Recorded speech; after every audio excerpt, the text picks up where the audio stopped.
a step-back three. Really, it's just not fair. To have two guys that are doing this.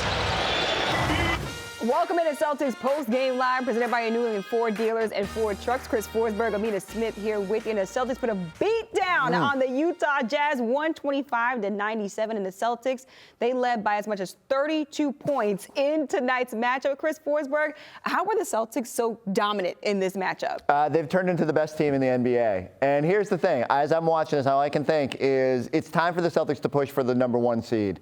And I've been hesitant. I've been sitting here saying, oh, they might want to be in the sweet spot, the 4. No, they're straight up dominating teams. The Miami Heat, if you happen to look over tonight, Eric Spoelstra and Jimmy Butler getting into it. Well, I'm sure we'll roll this later, but like all of a sudden the pathway is clear for the Boston Celtics to get the top seed in the Eastern Conference, which they rightfully deserve based on the way they played. And Amina, in that first half especially, oh my goodness, they put on an absolute clinic. Marcus Smart, 9 first-quarter assists, tying Rajon Rondo.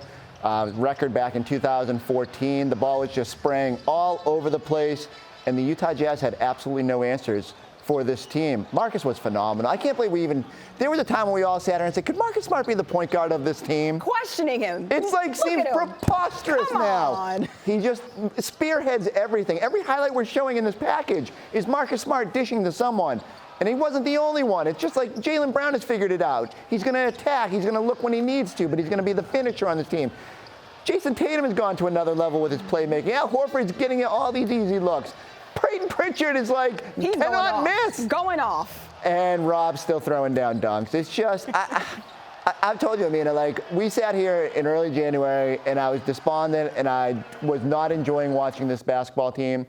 And now it is just pure bliss on a night-to-night basis. I don't have a horse in this fight. I just want, you want to watch a good product on a night-to-night basis.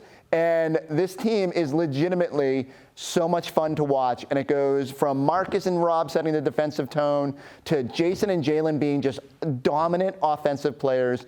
And the Boston Celtics are rightfully the best team in the Eastern Conference right now, and it's time for them to ascend to that throne. And the Utah Jazz, they look completely frustrated out there on the court tonight, and for good reason. This is what the Celtics do. This is what the Celtics do now. Look at that. Denver had to take its starters out of the game at the start of the third quarter because they could not compete with the Celtics. And I mean, credit to Udoka, credit to Brad Stevens. Like, even mid-season, this thing wasn't perfect.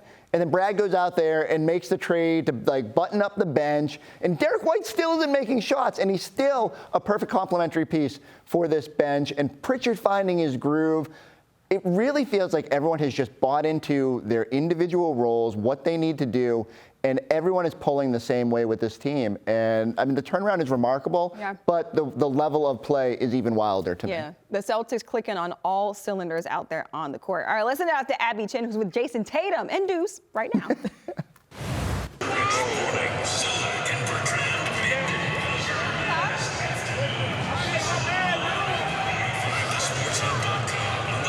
Jayson, let's start with the biggest star in Boston. Did you see Deuce slap Marcus on the behind? Even he's playing defense with this team right now.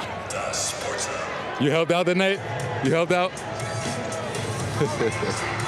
Talk to me about this start. I don't know about you, but I am exhausted. How did you guys come out like that, and what did the rim look like to you?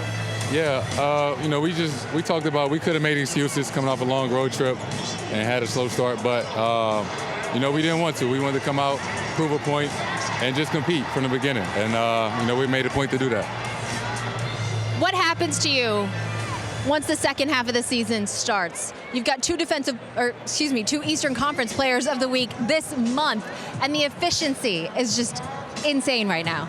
I don't know. Hopefully next year I can start off like that, and then I could be in that conversation. We keep winning like this. But I don't know. I guess I just get my legs under me, and it's just that time of the year. It's time to get ready for the playoffs, and we all just turn it up a notch.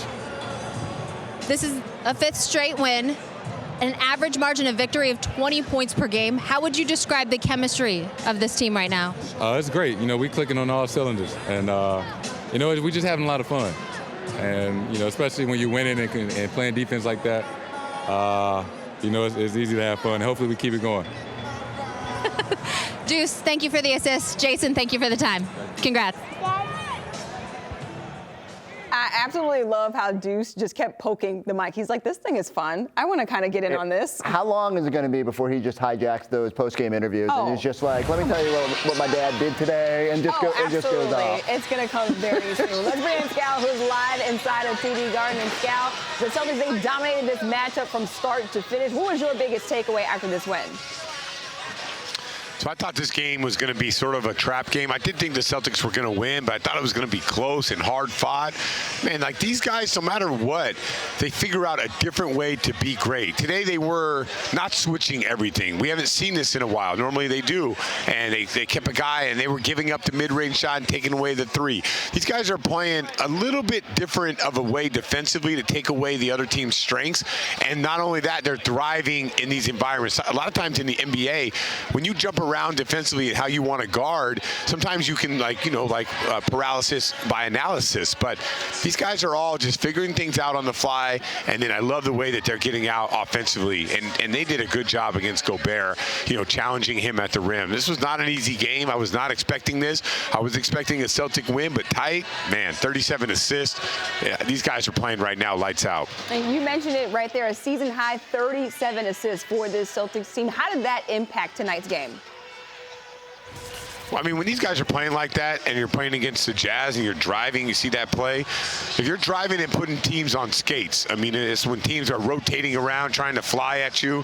You don't want to be doing that all night. And when they put teams on skates and they're knocking down shots, which they weren't doing at the beginning of the year, they're like an unstoppable team. Their offense is an unstoppable force when they're playing this way, making shots and moving the ball.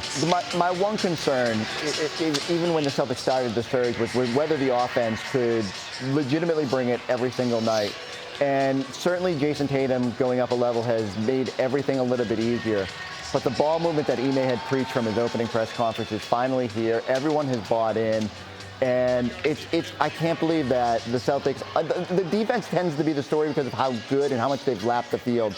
But the offense deserves so much credit because that is what has transformed this team from a good story and somebody that can compete to a legitimate contender. And you can't talk about ball movement without talking about Marcus Smart. Let's take a look at his numbers from tonight's matchup. A new career high, 13 assists out there for Marcus Smart. Scal, when you take a look at what Smart was able to do in tonight's matchup, just where did he have the biggest impact? I mean, I get the passing. I still think defensively he's like on a level that you can't find many point guards that can guard across the board. And I love the way that he's like controlling the pace. If we get a steal, he's looking to push. If we don't, then all of a sudden now he sets up the team and gets the ball to Tatum or Brown to make a play. Like I think he just got a really good pulse on where the ball needs to go at what time. And where's my boy Mannix at that was hating on Marcus Smart, saying he's not good enough as a point guard. And I stuck with my guy because I also look at the defensive end of the floor, and I'm not trying to go. I mean, a lot of people, like we wavered a lot on this team, but I never waver on Marcus Smart. I just believe that his defensive versatility and he's good enough as a playmaker in today's NBA to be the guy. And today was a good example of when they make shots, he's going to have those high assist numbers.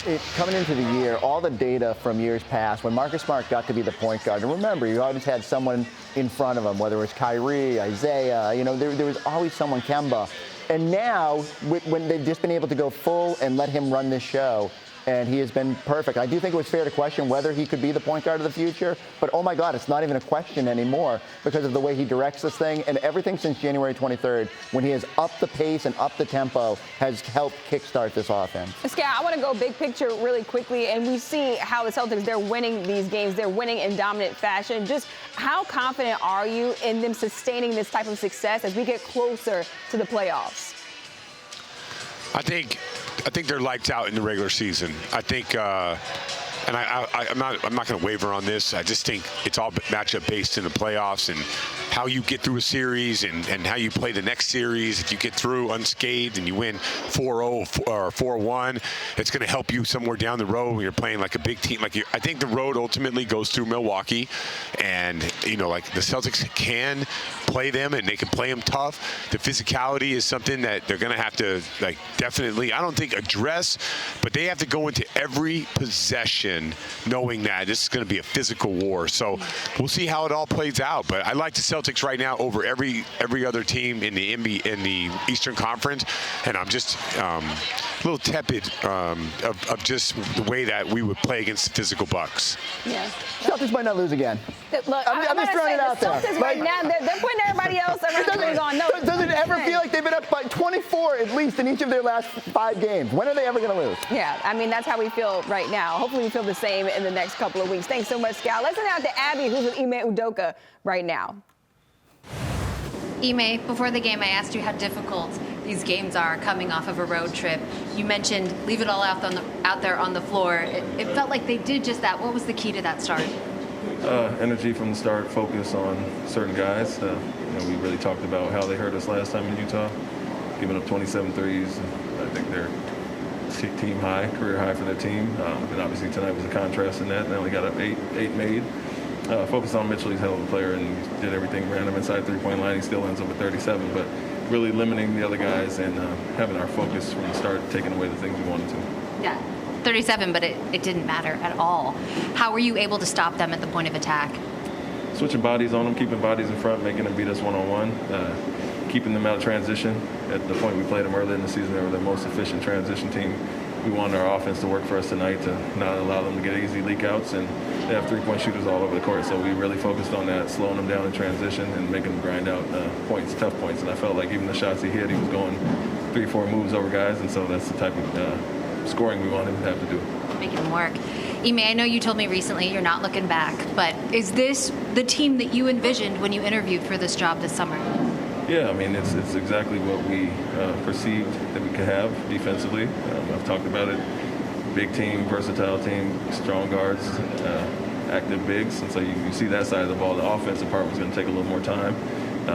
Breaking some habits that could benefit this team. And I think you're seeing the growth between everybody across the board. And so when you add all those things up defensively, you know we can be good. Offense takes a little time, but the unselfishness is starting to trickle down. The guys are enjoying to see each other's success, and you can see that rubbing off on everybody. Sure, it's been fun to watch, Ime. Thank you. Congrats. Thank you.